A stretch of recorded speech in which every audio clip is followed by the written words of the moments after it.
Magandang linggo sa inyong lahat. Kakasimba ko lang po ngayon at sabi ko bago mananghalian, ako ay mag-suspox hour na. Well, sana po kayo ay nakapagsimba na, no? Isang beses lang naman, isang linggo yan. So, ilaan na natin yung araw ng linggo para sa ating Panginoon nang tayo ay makapagdasal para sa ating inang bayan, no? At para sa ating mga buhay. Lalong-lalo na dahil napakahirap ng buhay natin ngayon sa panahon ni Marcos Jr., kinakailang talaga palakasan natin ang pananampalataya sa ating Panginoon, nagagabayan niya tayo, at syempre ililigtas niya tayo sa sakuna. He will deliver us from the evil of the Marcoses. Yan pong ating dasal kanina sa simbahan. Lord, deliver the Philippine nation from the evil of the Marcoses. Lahat po yan. Walang pagkakaiba. Basta Marcos ay Marcos. Ngayon po, ako'y naintriga. Kasi nga, bagamat tingin ko talagang fake news yung nangyari na merong nag-post sa internet na kung ano yung karamdaman ni Marcos Jr. na yung kanyang totoo naman na yung diverticulitis niya, pero sinabi doon na may kinakailangan opera at dahil kinakailangan opera nga yan, nagkaroon ng mga impormasyon na talagang may banta sa buhay yan, no? At dahil nga dyan, marami naman nabuhayan ng pag-asa na baka magkaroon na nga ng tunay na pagbabago sa Pilipinas, no? Pero syempre, mukha lang naman, hindi pa tayo sigurado. Mukha namang wala ratang basihan yung ating bagong pag-asa kasi biglang sumipot muli sa Malacanang si Marcos Jr. Bagamat hindi pa natin alam kung ito ay kasaysayan na nauulit lamang o katotohanan. Anong sinasabi ko dyan? Ano ibig sabihin ko? Alam nyo, bago mapasipa at sinuka ng Pilipino, si Marcos Sr., yung diktador na ama ni Marcos Jr., yung bangag na kleptomania, siya rin ay nagkaroon ng napakaseryosong karamdaman. Para sa mga kabataan na hindi na nakakaalam nito, ang karamdaman niya noon ay lupus at ito ay life-threatening. Tapos dahil nga sa lupus, nagkaroon siya ng kidney failure at dahil sa kidney failure, nagkaroon din siya ng komplikasyon na sakit sa puso. Now, itinago yan ni Marcos Jr. sa taong bayan. Bakit? Unang-una, para nga hindi mawala ng tiwala sa kanya mga Amerikano, yung numero uno niyang backers. No? Alam naman natin na kaya talagang nanatili si Marcos Sr. sa pwesto ng 20 taon ay dahil sa walang kupas na suporta ng mga Amerikano sa kanya until lumabot sa punto na talagang alam ng mga Amerikano, baka pati ang Pilipino ay magalit sa Amerika kung patuloy nilang susuportahan itong si Marcos Sr. Kaya nga, kinidnap na nila papunta ng Hawaii at dahil kaya ako naman sinabing kinidnap, hindi dahil sa sinabi ni Amy Marcos, pero ang buong akala ata ng pamilya Marcos, dadalhin lang sila sa Ilocos Norte ng mga panahon na yon, pero sila ay dinala sa Hawaii. Kaya nga itong si Marcos Jr. parang bumaganti sa kasaysayan, kinidnap din si Tatay Tigong at pinadala naman sa dahig.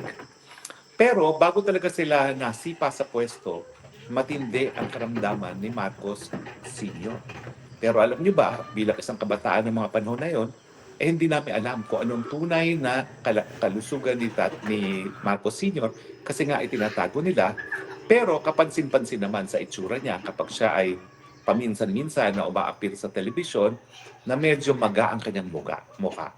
At dahil dyan, marami nga nagdududa na baka merong kidney disease dahil nga ang mga kidney patients na nag-undergo ng dialysis namamaga ang mukha at saka nangingitim. So maraming espekulasyon pero hindi kinukumpirma at pinasisinungalingan pa nga ng Malacanang. Paano nila naitago itong karamdaman ni Marcos Sr.? Well, unang-una, ginawa nilang hospital ang Malacanang. Lahat ng mga equipment na kinakailangan ni Marcos para sa lupus, para sa heart at para sa kidney, dinala nila sa Malacanang. Meron talaga silang parte ng Malacanang Palace kung saan nakatira ang mga Marcoses ng ginawang hospital. At siguro, ipinasok nila lahat ng kinakailangang equipment galing sa heart center, galing sa kidney center, at sa iba't iba pang mga hospital. So, hindi nila dinala si Marcos Sr. sa hospital, dinala nila ang hospital sa Malacanang. Pangalawa, alam niyo ba na para hindi mag-leak out ang tunay na kalusugan ni Marcos sa Senior, sila'y nagdala pa ng mga dayuhang mga doktor. Kasi kapag namang dayuhang doktor, hindi magkakalat na katotohanan. Walang panggagalingan ng katotohanan tungkol sa estado ng kalusugan ni Marcos Senior. Kaya nagdala sila ng sariling doktor. Sa dami naman kasi ng nakaw ng mga Marcoses, kahit magkano pa ang singilin ng mga doktor na dayuhan, nababayaran. Pangatlo, noong mga panahon na yon, wala naman talagang kalayaan ng malayang pamamahayag. So kontrolado lahat ng impormasyon na nai-release sa publiko. At dahil dyan, naitago nga nila yung kalusugan ni Marcos. Now, bukod pa doon sa ang katotohanan tungkol sa kalusugan ni Marcos ay baka magresulta sa kawalan ng kumpiyansa sa kanya ng mga Amerikano, siyempre, takot din ang mga Marcoses ng mga panahon na yon na kapag nalaman ng mga Pilipino na talagang malubha na ang kalusugan ni Marcos, hindi na sila matatakot na mag-alsa at magrevolusyon laban kay Marcos dahil alam nila wala nang lakas at hindi na talaga tatagal itong Marcos Jr. So importante sa kanila na pasinungalingan yung kanyang karamdaman nang sa ganon, patuloy ang kumpiyansa ng Amerika, patuloy na matatakot ang mga Pilipino, ang tao kay Marcos at hindi sila mag-iisip na patalsigin nga si Marcos. So sila po'y naging matagumpay. Nagdududa ang taong bayan, pero dahil ang ospital ay nasa loob ng Malacanang, binibihisan nila si Marcos kapag may mga pagkakataon para ipakita sa taong bayan na kunwari nagtatrabaho pa si Marcos. Totoo po, maski meron siyang kidney disease noon at prone to infection, nagkakaroon talaga siya ng mga functions na fully televised para lang patutuhanan na malakas pa si Marcos at hindi nakalatay na sa ospital. So naniwala naman ng maraming tao kasi nga hindi naman nagpupunta sa ospital. Hindi gaya ng nababalita ngayon kay Marcos Jr. na nagpupunta ng ospital. Pangalawa, nakikita ng regular sa telebisyon. At alam niyo ba, may chismis pa na kaya naman regular nakikita si Marcos ng mga panahon na yun, meron daw double si Marcos na ginagamit.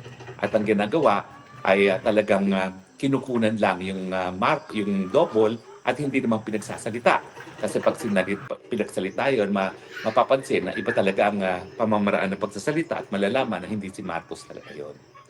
Ngayon, bakit ko binalik itong kasaysayan nito kung paano pinasinungalingan ng Marcos Sr., ang diktador na ama ni Bangag, ang kanyang kalusugan? Well, una-una, yung motibo nga. Manatili ang kumpiyansa ng Amerika, manatili ang takot ng taong bayan, at para sabihin na walang dahilan para palitan si Marcos Sr. Punta naman tayo ngayon kay Marcos Jr. Ang pagkakaiba, nung una, sinabi nila na nagpunta lang for medical observation itong si Marcos. Walang pag-amin na siya nagpunta sa ospital. Makikita nyo na yung unang tangka nila ay gayahin yung ginawa ng ama niya na hindi pupunta sa ospital. Kasi pagpunta sa ospital ay talagang kumpirmasyon na merong sakit talaga si Marcos Jr. Ang tingin ko, ang plano talaga nila ay wag magpunta sa ospital at ilipat ang ospital sa Malacanang mismo. Pero ang sa tingin ko, wala silang sapat na panahon para maglipat ng lahat ng equipment na kinakailangan ni Marcos Jr. Wag po kayong magugulat kung pati instant operating room ay talagang ililipat nila sa Malacanang. Ganyan po ang ginawa nila kay Marcos Sr. Yung kinakailangan ng kidney transplant ni Marcos Jr., hindi po siya nagpunta ng ospital. At pati ang Bangag, ang Marcos Jr. na nag-donate ng kidney, ang balita, dyan po sa Malacanang ginawa yan. So kayang-kaya nila bumuo ng isang operating room sa loob mismo ng Malacanang. Pero nung nagkaroon ng emergency medical condition siguro si Marcos Jr., wala pa silang pagkakataon na ayusin ang ospital sa Malacanang. Ay nako, hindi ako magtataka kung ngayon, as we speak, gumagawa na sila ng operating room, ng dialysis center, at kung ano-ano pang kinakailangan ni Marcos Jr. kapag siya ay natuluyang magkasakit. No? Dito nga sa kanyang diverculitis na magre-resulta sa malawakang infection at magiging banta dun sa katunayan na iisa lang ang kidney niya at dapat maiwasan talaga ang infeksyon na mangyayari kapag hindi lumabas ang dumi sa katawan ni Marcos Jr. So sa tingin ko, dahil hindi paggawa ang hospital sa Malacanang, nagpunta muna sila sa St. Luke's at pinasinungalingan na lang na seryoso ang kanyang kalusugan at pinalalabas lamang na for medical observation lamang. Pero meron po talagang tangka na gayahin ang ginawa ni Marcos Jr. At sa tingin ko, while we speak, walang kaduda-duda, gumagawa na sila ng ospital kasama ang operating room dyan sa loob ng Malacanang para paghandaan yung darating na panahon na baka kakailanganin na nga ni Marcos Jr. na operasyon. Pag siya po'y nag-operasyon, hindi po yan mag-aanunsyo. Kasi alam nila na kapag nag-operasyon, delikado yung kanyang diverculitis. Yan po yung sinasabi ng mga medical literature na kapag nakailangan ng operasyon, ibig sabihin, nag-spread ng infeksyon sa kanyang colon at baka sa ibang parte ng katawan. Kaya itatago nila yan at kung kinakailangan ng surgery, baka gawin nila yan sa Malacanang. Ano pa ang kaparehong nangyayari sa panahon ng kanyang tatay? Wala pong malayang media nung panahon ni Marcos. Kaya kontrolado ang labas ng impormasyon. Well, ngayon po, mayroon naman tayong malayang media. Ang problema, centralized naman po ang release ng impormasyon kay Auntie Claire at si Auntie Claire wala naman pong sinasabing marami tungkol sa kanyang medical condition. Hanggang wala pong pumunta sa korte at humingi ng totoong medical bulletin sa mga doktor ng presidente, hindi natin malalaman ang tunay na kalagayan ni Marcos Jr. So parang kapareho din ang ginagawa ngayon ng administrasyon ng anak sa kanyang ama na linilibitahan ang impormasyon tungkol sa kanyang kalusugan. Bagamat meron tayong malayang pamamahayag. No? Aanhin mo naman ang malayang pamamahayag. Kung ang pinag-uusapan ay kalusugan, ang kalusugan naman po talaga, yan po ay privileged communication, absolutely confidential, except that pagdating sa presidente, sinasabi talaga ng saligang batas na kinakailangan pag malubha ang kalusugan, dapat magbigay ng ulat sa taong bayan. Pero dahil nga pareho din ang motibasyon ni Marcos Jr. para pagtakban ang kanyang kalusugan at ano itong kanyang mga motibasyon para hindi mawala ang kumpiyansa ng Estados Unidos sa kanya na patuloy siyang suportahan bagamat siya'y sinusukan na ng taong bayan. Pangalawa, para hindi isipin ng taong bayan na po pwede nang magrevolusyon, mag-people power laban sa kanya dahil siya ay mahina ng pagkakatawan. No? At siyempre, para bigyan ng kasinungalingan na normal pa rin ang patawad sa gobyerno, ang palakad sa gobyerno, bagamat alam naman natin na maski normal ang palakad ng gobyerno, wala namang solusyon na binibigay itong Marcos Jr. sa ating mga problema ng kagutuman, sa korupsyon at iba pang mga hinaharap nating mga suliranin, no? So, ano mga kapareho? Kapareho ang mag-ama na may sakit. Kapareho ang mag-ama na itinatago ang tunay na kalagayan ng kanilang kalusugan sa taong bayan. Pareho ang motivasyon nila para hindi mawala ang kumpiyansa ng Amerika sa kanila, para ang Pilipino ay hindi mag-isip na panahon na mag-alsa at paalisin sila sa pwesto at para iparating ang kasinungalingan na normal ang patakbo sa gobyerno. Ang mga pamamaraan, well, bagamat mas maraming kalayaan ngayon ng mga mamamahayag, limitado naman ang pag-release ng impormasyon. Alam niyo ba, yung mga provision sa saligang batas nga na ang kalusugan ng presidente pag malubha ay dapat isa publiko, dahil nga yan sa ginawang ng Marcos Sr. na isinikreto ang kanyang malubhang kalagayan. Kasi siyempre, pag malubhang kalagayan, alam natin, magkakaroon na ng change in presidency. At pagkaroon ng change in presidency at ayaw umalis ang presidente, yan ang iniiwasan nila. Now, ang hindi ko lang alam ngayon, kung talagang gagamit din sila ng double ni Marcos Jr. para palabasin na normal pa rin ang patakaran. Pero makikita nyo na tinatangkanan nilang gagamitin yan. Bakit? Well, nasiwalat na po na para pasinungalingan yung malubhang kalusugan ni Marcos Jr., nagpapalabas sila ng mga videos na nakikipag-beating si Marcos. Pero lumalabas naman ang katotohanan na ilan sa mga videos na kailan lang nila lumabas ay nangyari na nung nakaraan. Gaya ng farewell visit ng US Ambassador. Linabas nila yung farewell visit parang 4 o 5 araw na matapos yung actual visit. Para lang pasinungalingan yung kumakalat na chismis na sunod-sunod na ang pagkatsila ng activities ni Marcos Jr.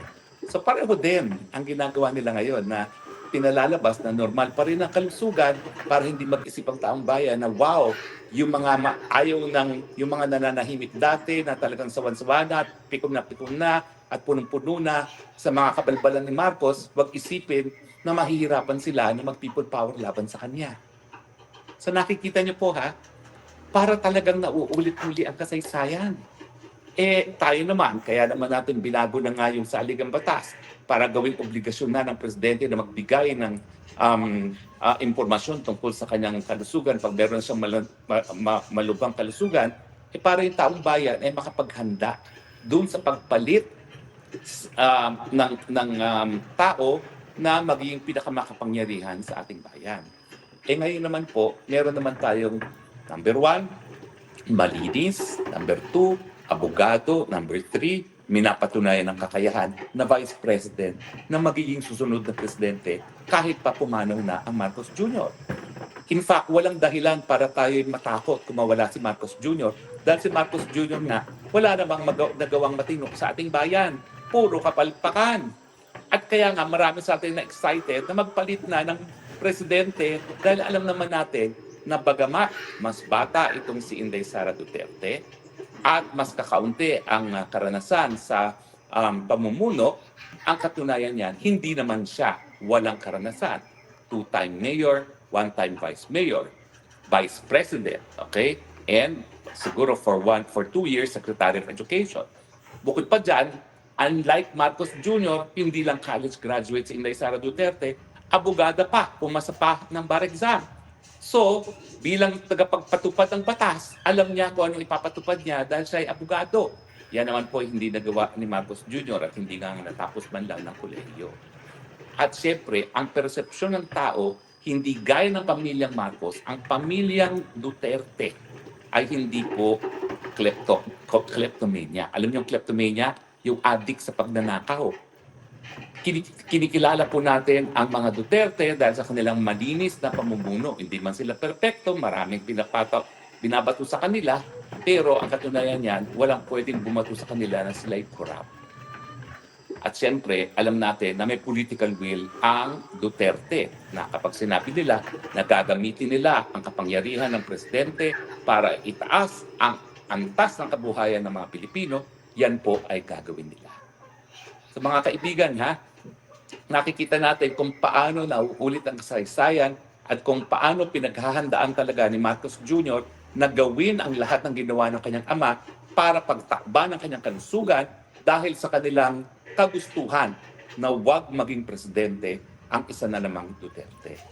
Pero tayo po ngayon, meron po tayong bagong sandata. Unang-una, ang saligang batas. O pwede tayo pumunta sa hukuman para sila ay mapilitang ilabas ang tunay na impormasyon tungkol sa kalusugan ng presidente. Pangalawa po, bagamat kontrolado pa rin ng mga Marcoses ngayon ng media dahil si Romualdez ngayon ang nagmamay-ari ng karamihan ng mga media outfits at patuloy na sinusupil ang mga independenteng mga media outfits gaya ng SMNI at ang mga vloggers na tinatakot at in fact, isa na namang pananakot ngayon ay laban doon sa mga vloggers na di umano ay nagkalat ng mga peking impormasyon tungkol sa kondisyon ng kalusugan ng presidente. Wala pong pagkakaiba yan doon sa suppression ng press freedom sa martial law. Ang pagkakaiba ngayon, lahat tayo po pwedeng maging mamamahayag dahil sa teknolohiya ng cellphone at ng internet. So mas mahirap po nilang itago ang katotohanan maski gumawa pa sila ng sariling ospital sa Malacanang.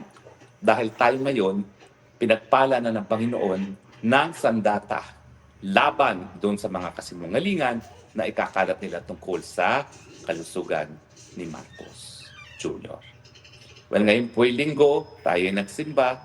Ang pinagdarasal po natin, hindi lang para sa Panginoon to deliver us from evil, pero para sa Panginoon na gawin ang kanyang dapat gawin para iligtas naman at itaas ang kabuhayan ng bawat Pilipino. We pray this in the name of our Lord Jesus Christ. Amen. Bahala ka na, Panginoon. Kung anong gusto mong mangyari, thine will be done, but we pray that evil should not be allowed to prevail. And the Marcos name is synonymous with evil. In Jesus' name, we pray. Ito po ang inyong spokes ng bayan na nagsasabi, let us believe in the powers of prayers and let us stand by our rights. Ito po yung spokes ng bayan na nagsasabi, I love you, Philippines. You're the only country that I have. You're the only country that I will love. God bless the Philippines. Bye.